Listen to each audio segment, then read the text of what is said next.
Good afternoon, my beautiful people. Good afternoon, my beautiful people. This is Beer Genghis Khan. I'm here at Urban Lux Cafe with the owner, Miss D. Martin. Hi, thanks so How much for are having you? me. You're welcome. You're welcome. So I see. How long you been up here? We just made 4 months. I'm 4 months. yeah. So I actually been seeing you for a while over here in the community, and I thought it was just great. You know, what I'm saying a great thing that you was doing, and by bringing a different type of ambiance to the southeast side because we don't usually have places like cafes and little bodegas or food places or anything like that. So I've been wanting to come in here for a while to check you out, but I've been procrastinating. You And have. yesterday, my co-host, one of the co-hosts, gave me the nudge and encouraged me to come see you. So what made you come to South Shore area? To be honest with you, I'm a real estate investor Mm. first. So the property was available and it was at a good buy, and so that's what I did. But I didn't know that it would end up to be this. So real estate is your first love, or It was my means to leave corporate America. So yes, I do love real estate.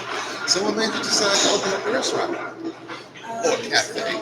the way that we open up the restaurant is that to be honest with you, Mhm. when I purchased the property, and I figured I would do a small restaurant, but I was thinking about more so doing like a private situation, right? Just a place where my friends and I can go because we do extensive, like really crazy game nights at the house, Mhm. and we've kind of outgrown the house, and so I wanted somewhere we could come because even at my big age, we're kind of like running around doing obstacle courses and stuff like that in the house. So that was my initial goal. But ultimately, I ended up receiving the Neighborhood Opportunity Fund grant, which is a grant provided by the city of Chicago um, in order to build out an actual cafe.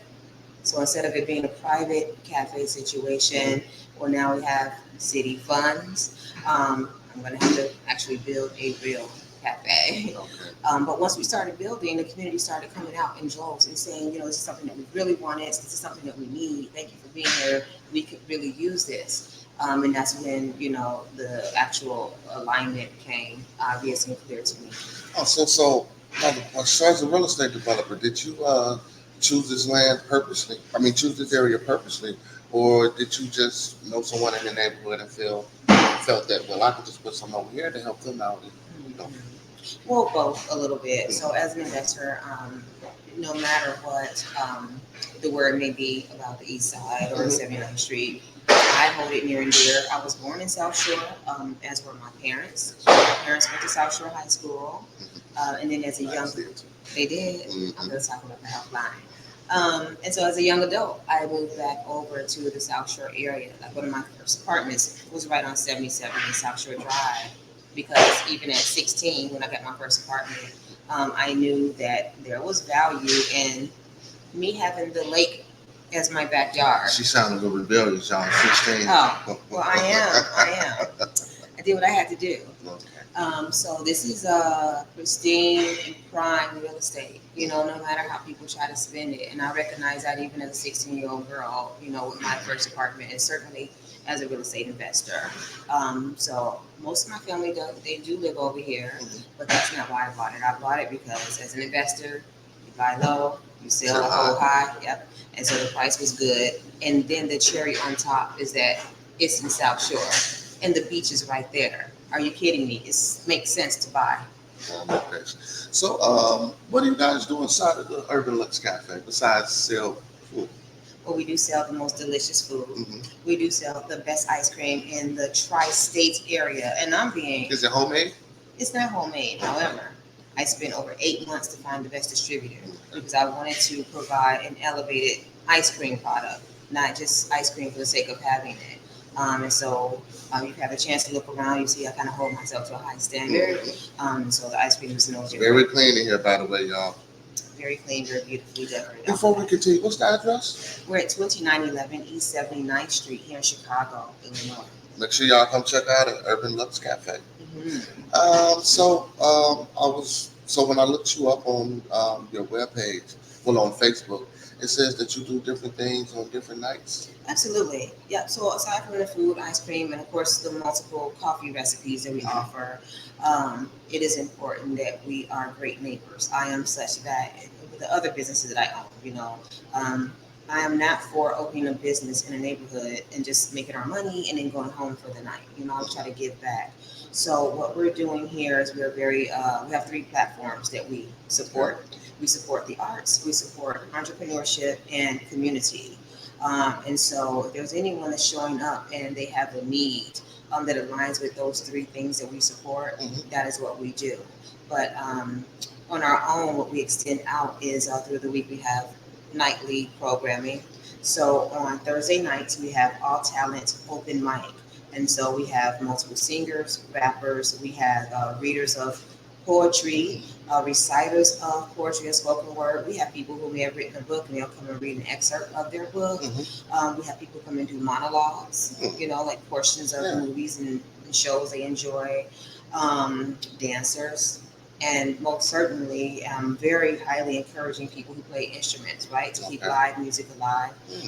Instrumentalists are coming out more and more, and they'll bring whatever instrument they play, and they can just get out here on the stage. We're actually sitting on the stage right now. And play their instruments. And then at the end of that open mic evening on Thursdays, we always close it out with a jam session. So any and all people who did show up with their instruments, they get to get on stage and just jam out together. Oh, that's what's up. That's what's up. And that was the vision. But then the rappers and the singers, they then come on and kind of freestyle and sing or rap. So that works out just fine. And then every Friday evening, we have what we call Shy Love, which is our spoken word night.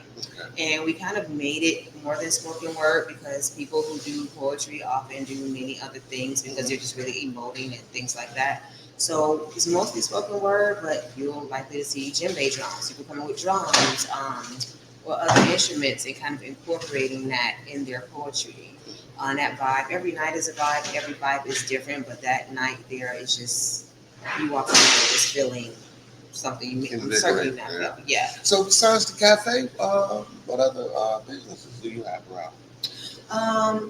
Can I just mention too? I'm sorry. Saturday nights is comedy night, which is also open mic. Also open mic. So we have comedians. We do stand-up comedy. But if you wanted to try your hand at comedy, you could get on stage and do it. I've done it twice myself. I have to hold on, it's respectful, y'all. So y'all ain't got to be scared to come on stage. You won't get booed. You will not. We have a no boo policy. We really do. Everything is encouragement. I can't come to the Urban Lux on comedy night.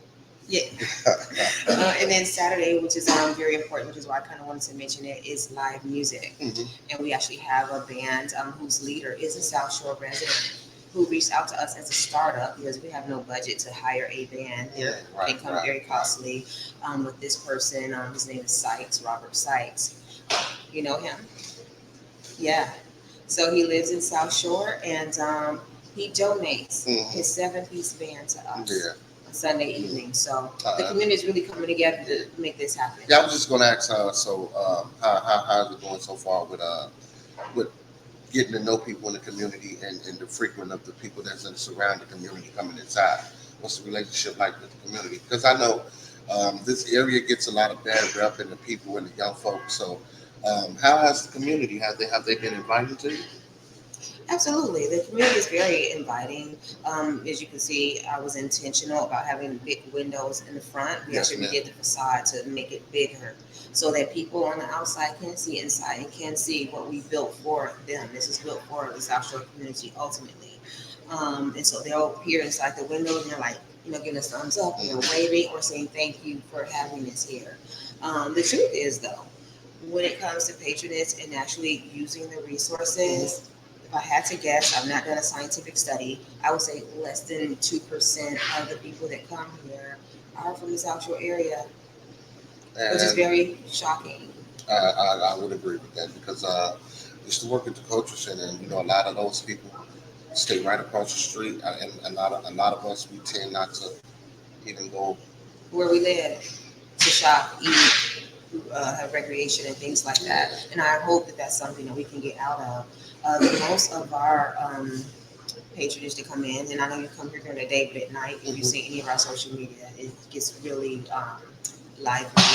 And y'all have a whole block filled up. We do.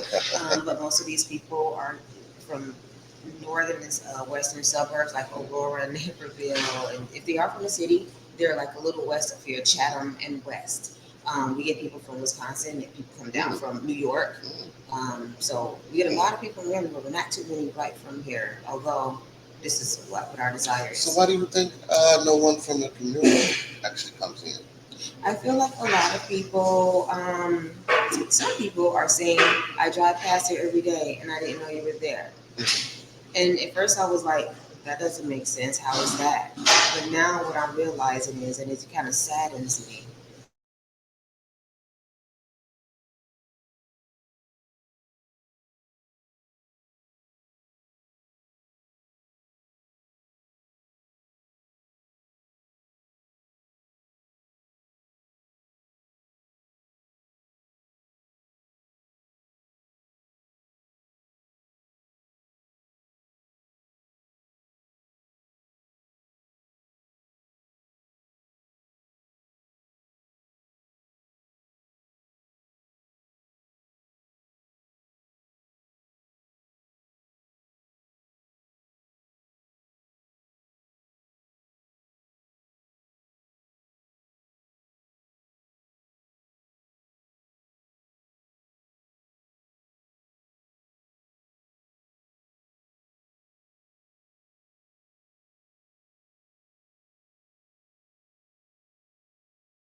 oh, why the South Shore people.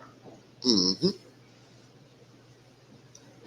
And I'm gonna do this because we can change your camera so we can get the beautifulness of Miss D. Martin. Here we go. Now, I do apologize for that. Y'all had some technical difficulties, but we're back. We're back. So we were talking about before we got our technical difficulty about why do you think less than 2% of this area actually comes inside of this place? So there's a few reasons, but one of which people are saying that, oh, I didn't know you were there. And we're a pretty large building. We have 3 levels. It's very well lit. I have big windows that are very reflective during the day, and at night you see all the interior light shining out. I have flags on the building, the sides of the building now. I have a sign outside on the sidewalk, people who are walking, that says welcome, and this is what we're doing today. But what I think, which makes me sad, is that I feel like over the years, it's nothing over here. There's really no development. There's nowhere to go. And so you just get accustomed to that. So if you're driving, if you're cycling, if you're walking, you're just kind of like, ain't nothing to see here anyway. Yeah. So they don't even look up because it's nothing. They're accustomed to it not being anything to look up at. Have you tried like walking out with introducing yourself? We do that. I have an employee here, a teammate by the name of Daryl, and he is that person.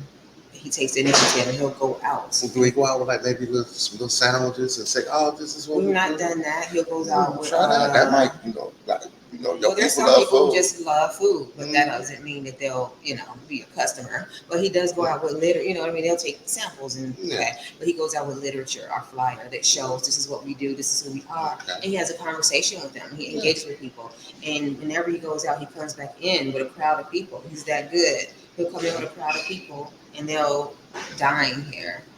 Just making them aware that we are here. So, question. So, what's the age range? So, so Wednesday, Thursday, Friday, Saturday, when you having your and Sunday when you having your events. So, what's the age? how do I want to say this? Who mostly comes in? That's a great question. The demographics on like age of attendance, if I had to guess, we get a lot of college kids that come. Okay, well, I asked that Mhm. because a lot of people in this area. Well, that's not it, but I'm just saying that's like the lower end the lower end of the age range. Mhm. So we're looking at like maybe 21 up to 75 plus. And oftentimes we have them coexisting in the same space for events, like cross and multi-generational, which has been a beautiful thing to see. So you said you have 3 levels. So do you do things on all levels or just this first level? Not yet. So we did the build out here for the first level, Mhm. which is the commercial space, it's the cafe. Yes. Again, I'm a real estate investor. Yes, ma'am. So first, this was going to be like my secret cafe for me and my friends. Right. And then upstairs, I was going to renovate and for residential purposes and rent that out. Upstairs is 2 floors, 1 floor duplex to the 3rd floor. So basically a 2-level apartment. Okay. Really nice. But we pretty much outgrew this space like within our first 2 weeks here. Because of the needs of the community, right? The people who do come here. So community is different for me now. At first I was thinking geographical, like just the South Shore, just our neighbors. But the people who need this space, they're the ones showing up and they're the ones using it. So the art community, business owner, entrepreneur community, and then community organizers are coming here to organize. They use our space for meetings. So you're going to keep the space here, and build up. Okay, and build up and use that space for more opportunities for our family who comes here. Build out some offices for co-working space for the entrepreneurs. For the artists, I want to do another stage, a bigger stage, more seating space, and community organizers do another conference room. Because I think this is actually needed here. This area we considered like a food desert. We don't have a major grocery store. We don't have a facility for children to go, or for people that like art, like you said, to just go and express themselves, or somewhere or somewhere like you said, where you can just sit and organize and do things. So we don't have that here. So I really do, me personally, as a resident of this area, I really do appreciate you for having this here, and I hope it continues to flourish and prosper. And don't leave us. I'm not leaving. I'm an investor first. But I own the place, so we're not going anywhere. So you said you had other businesses. So what other businesses do you have? I have a chain of beauty salons. So this is Urban Lux Cafe here, and I own Urban Lux Salons. That was first, actually, and then I own a nail salon. You just the owner, or do you do hair as well? I don't do any of that stuff. I can't stand doing hair or nails. I just don't get serviced. As pretty as you is. Oh, I don't have to do those things. It's not so pretty. But no, just an investor. I own these places, which also allows me to not have to work that daily job. So and we do construction. I do construction as well. So I had a friend of mine that I mentioned to you yesterday. His name is Brandon, and his partner, Lynn. They do the Lynn Chicago Pizza. Oh yeah. So that's called the Lux Restaurant. Is that you too? No, it's not. That's a coincidence. Okay. Very much coincidence. So Lynn, I know the female partner. She comes here to recite poetry, and so she was a supporter of the cafe. She comes in, she does poetry, she eats, and then so we friended each other on Instagram. And I saw something about pizza. I was like, "You have a pizzeria?" She was like, "Yeah." So then I just recently supported them at their pop-up shop they did over in Woodlawn. Make sure y'all go check out Lynn Chicago Pizza, 17561 South Kersey, located in Hazel Crest, Illinois. Yeah. And at night, 2911 East 79th Street. Urban Lux Cafe. Make sure you check out both of them. But and we have to support our Black businesses as well as our women. We that's the most important part about this that I like. Because we don't support each other, but especially when we see women doing things, men tend to shy away from helping, or we tend to overlook, or we tend to think that a woman can't do. So I'm all in support. Like I haven't been in here yet, y'all, but I will be in here supporting monetarily, and I will be in here supporting your events. And I'm gonna try to bring some more people. Bring friends. Yeah, always bring some more friends. people. Yeah, because a lot of my outside organizational friends, they do music, they do comedy, And, they do stuff. So I will spread the word. Most definitely spread the word. Most definitely spread the word. So you say you're a real estate investor. Hmm. So, are you trying to find anything else in this area to develop? I want to say not at this time. Not So at this with time. my investment, I primarily, and this is not like on purpose, I definitely am intentional about investing in our neighborhoods, right? Primarily, I invest in Inglewood, Woodline, West Pullman, and Roseland. So this is my first South Shore project. Oh, so it was. I forgot the lady name. It was a young lady by. She was trying to open up a grocery store in Inglewood, and I think it was. I don't. I'm not. I don't want to. Don't quote me. I don't. I'm not sure if it was vandalized or if it needed to be rehab, and she didn't have the money. I actually mentioned her on my show. I mentioned her to a few people, and a few people reached out to her and helped her get some grants. Oh, nice. Yeah. Nice. So I try to, even though I'm not, but if I know someone that can help, I try to send people Connect. that. Yeah, I try to send people that way. Connections are Yeah, important. yeah, I try to send people that way. Yeah, but for me, the cafe, and I have multiple businesses and landlording and all of that. And with all that, I was good. I still each day was my own to live and do whatever I wanted to travel the world, and not have to report back to work, or worry about work. We traveled during COVID, and I think I was over in Turks and Caicos, and I had to do a COVID test to get back. Remember they were doing that, and I tested positive. The United States would not let you back in if you were to test positive. And so So you probably having fun. You probably want to come back. I told my husband, I was like, go on without me. So what? I'm stuck in paradise another week or two. But it was a false positive and I had to come back. But that's the life I was living. But with the cafe, I don't have that option. It takes a lot.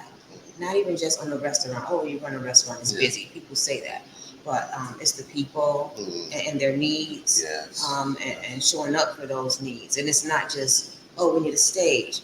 Like there's needs. Yes, ma'am. And it takes a lot emotionally, and it's a lot. So, yeah, no other projects on the horizon for me anytime soon. Fantastic. So, have you tried to partner or do a venture with any other community service, such as far as like one of the churches around here, or well, I can't say Black Business, y'all, because she's the only one over here.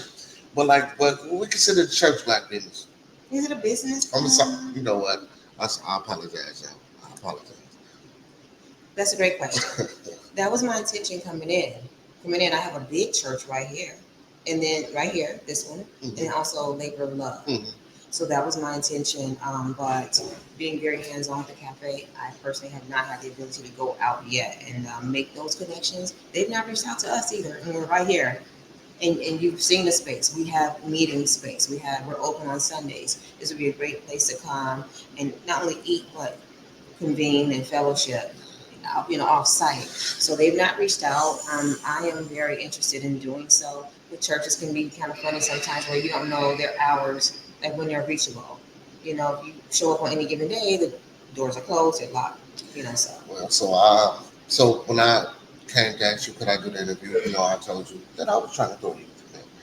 So when I tried to talk to the pastor of the Labor of Love, I got a security detail. So I sent him again on another occasion. He was the most happiest man. He was the most jovial guy. He was the most respectful, kind, older. He wanted to talk to me. But when I initially tried to talk, the security detail cut it off. Gatekeepers. And I thought it wasn't going to happen. And then, they took my information, never got called. Then when I went to talk to him, like, brother, if you want to do it, just come participate. And yeah, I'll let you do it. Just help us. We'll help you. It's the people in between.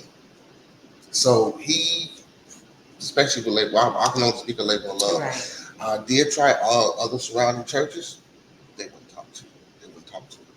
They said I was a young man. They thought I was probably one of the guys that's around the area, whatever.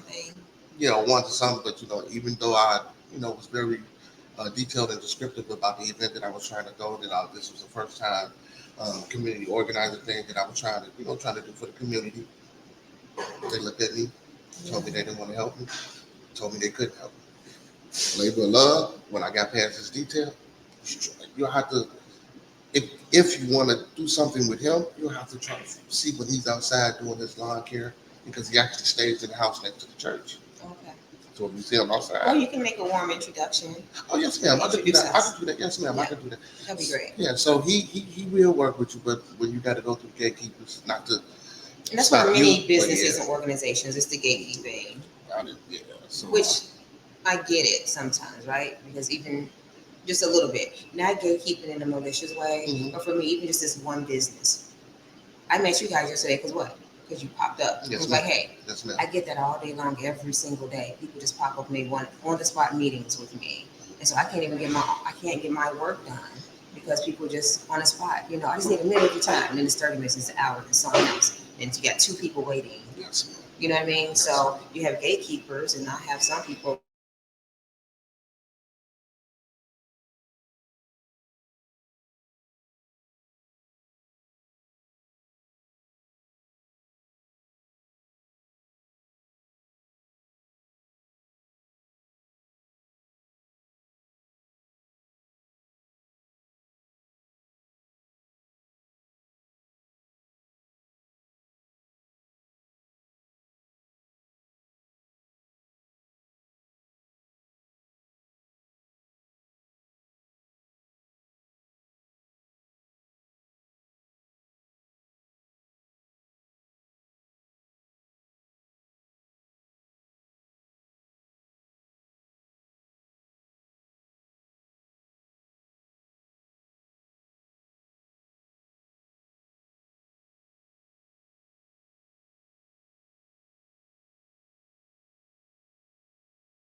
I like busy. There we go. You know, black folks can't get nothing right. I do apologize again, but The gatekeepers. the gatekeepers. Yeah, so the gatekeepers too, I don't feel like it's necessarily malicious. So for instance, I was mentioning that people will just pop up here and they Mhm. just want to have on the spot meetings or soliciting something. So then sometimes you just have people around you who are also working with you, or you guys are collectively, like let's say this, working to run the restaurant, right? Mhm. And they're aware and they see people always coming in, so they then will protect me so I can get the work done. So they're screening people. They're Yes, coming in ma'am. asking for me. Let me Yes. see the owner. Or they may have heard my name online or something asking for me. So people who care about what we're doing, protective of me, protective of what we're doing, and say, okay, no, wait a minute now, like who's asking? Oh, she's this or that. You know, I'll take your information. So sometimes it's a matter of that, and I'm sure people love to protect a good pastor. Yeah. Down Well, there. big ups to Lynn, and I'm gonna say Ed because I think they got me in the door. If I didn't know Lynn or Ed, I don't think she would. Yeah, because you mentioned the name. You mentioned Ed. Ed Nance carries a lot of weight here. Yeah, he's a friend of ours. So for those from my audience that don't know Ed, Ed is he was one of the his mother was one of the first. Oh, and Lance L Boogie because he didn't tell the story. Their family was one of the first black families to move over here. Yeah, Yeah. There was no other black family over there, but it was, I think it might have been one other, and the rest of this community was all Jewish. So Mhm. he's been over here for a long time. He cares a lot about the community, Yeah. which is why he does show up and really supports us in a lot of ways. I'm gonna bring Ed on the show. Y'all gonna love him. He's hilarious. He is. He's hilarious. So with that being said, what else do I want to know? So, how long do we plan on keeping this cafe here? Is this so? What's the tenure? Are we going to keep this here for as long as we can, or are we going to try to put something else here? Well, I own the property. Like But I said, I but you don't. can do what you want to do. I So can do what I want to do. So I will say this: I have intentions on just keeping the cafe here. Right, we built the cafe because this is what we want. The community actually asked for the cafe. I didn't build it because they asked for it, but upon building, I received such a huge feedback through uh, political meetings, community organizer meetings. They literally had meetings with big posted papers on the wall, like what do we need in South Shore to make it great? What would we like to see? What are our needs? They asked for this, which is also I was like, where are people at from the community? because they actually tried right across the street from you. But that was they had a different issue, like issues with the property and the gas lines and stuff like that. Well, but of course, I didn't From know. what I But, hear, yeah, yeah, but I the know, average but person wouldn't know yeah, that. but they actually did try. So when I heard they were supporting pretty good too. they were, Yeah. but they was in there. So like I told you, it hasn't been a actual melanated business over here in like 14, 15 years. Yeah, 14, 15 years. that's crazy. I knew a couple of guys that tried to get a store. Actually, they tried to buy this store that was on the corner from you guys Oh, before they tore it down, Yeah, but they wouldn't give it to them. and he tore it down, and it looked like they were going to rebuild, but But they didn't. they did Yeah, not. because Yeah. two young guys was trying to actually two young guys from this community, decent guys, wasn't the riffraff, but you know we got that in South Shore. You know everybody got the riffraff, but these was actually two young guys, hardworking young men, that from the community that came together and put their money together and decided that they were going to try to see if they could get the property. They went out for it numerous of times, and the city kept turning them down. People kept turning them down, and I didn't even know it was so down. As we were coming here yesterday to talk to you, I didn't realize it was. So I have no need to come down here anymore because the store's tore down. That's tore down. The Twilight across from me used to be black owned. Yeah, That's I remember. abandoned. Yeah. So it's nothing down here this way. Yeah. You know, this is where you at used to be an abandoned lot before they made that mall. So it was like coming down here was I like. remember years ago, Star Sub was right there, but now they're further back in the mall. So that's why I appreciate you because coming down here, a couple of years ago was like, wow. You know, you brought the beautification to the neighborhood. That's why I keep asking about how long you want to stay here and what are you going to do because that form of expression, my daughter's an artist, she paints. Um, that having somewhere just for people to come just to sit down for a few minutes and collect their thoughts and get themselves together. Whether it's a support group in here or whether, you know, they just come in here by themselves. We have support groups. We have bird watchers. Yeah. They live far north side, but they come over here to watch birds at the conservatory. Yeah, because conservatory. And they Google, yeah. well, where can I get coffee or eat? And then they find us, so they come here. Yeah, because we need this. We need, please don't go. I don't have any intention of going anywhere. Don't not go anywhere. No, at this point, I just know that this is not even about me. This is not about me being an investor. This is not about me and my game night fancy place for my friends. It became apparent and clear that I'm in alignment with what I'm supposed to be doing. Yes, So we'll see. You know, and at first I was going up like, where are the local residents, right? The South Shore people. But I understand that who come through those doors is the people who are supposed to come through the doors. Well, I'll give you an answer to that, and I didn't want to go into that, but I'll go into that. A lot of time, well, I'm going to say a lot of time.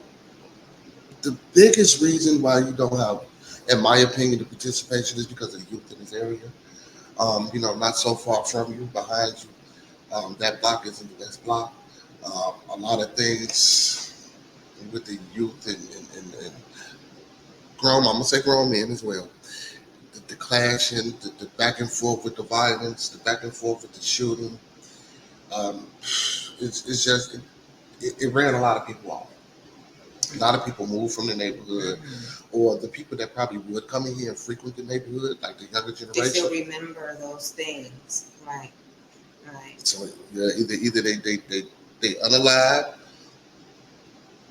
where they moved away to get away from the turmoil and the terribleness of that neighborhood. So Yeah.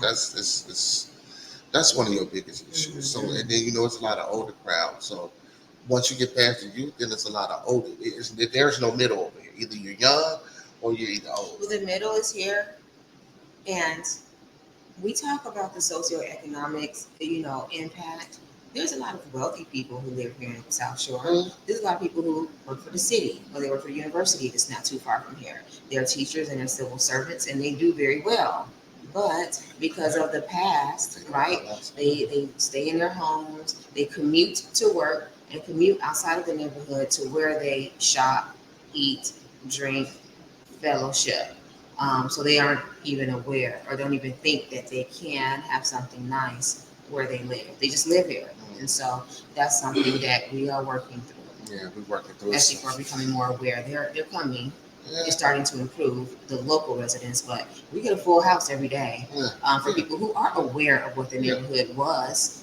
But this is so good, they come anyway. We don't live in fear, you know what I mean? And the people who show up don't either. And we have no problems. Right. We have no problems at all. Right. But you get those that do. But that's another thing. That's one of the reasons why I say don't go nowhere, because I'm all about changing the narrative. So my YouTube channel, and you should watch sometimes if you can. So I try to change the narrative. I try to bring on a lot of strong black men and women. We speak well. We have intellectual discourses. We go back and forth. We can agree to disagree, and we come back the next day as a family, and we do it all again. I try to show people that we can have young black men and young black women on camera talking about politics, talking about science, talking about history, without us looking like we don't know what we're talking about or we're not qualified to do so. We're just apathetic. That's a huge issue too. But many of us are not. Or that, and I try to touch on topics like mental health issues and things of that nature. So I try to I try to build up this community. So. Because a lot of people think it's bad, and that's another reason why I can't thank you enough for keeping this cafe. I don't want it to go nowhere. If anything I can do, if we got to bring the people, if we got besides bringing the people, if we got to traffic. fundraise for you to stay here, we will do more that. Traffic. I'd like to make my teammates full time. I can't offer them full times without full time traffic. So how many employees do you actually We have 3 employees who Okay. are just under full time and or part time. We have 3 employees, but and 2 of which have been with us since well before we opened our doors with our business license. They were actually donating and volunteering their time to work for the cafe as we were building and preparing to open, just to get the word out, because they believe so much in what it is that we would do here and that we are now doing. So I can use more traffic so I can make all of my employees full time and reward them even more so monetarily for just a belief in the project. Well, with that being said, I don't want to take up any more of your time. I do appreciate you for allowing me to interview you. So, guys, make sure y'all check out Urban Lux Cafe, 2911 East 79th Street, the corner of, well, not even a corner, but like almost the corner of Exchange. 79th Exchange. So make sure you check her out, Ms. D. Martin. Thank you again for allowing me to come in and interview.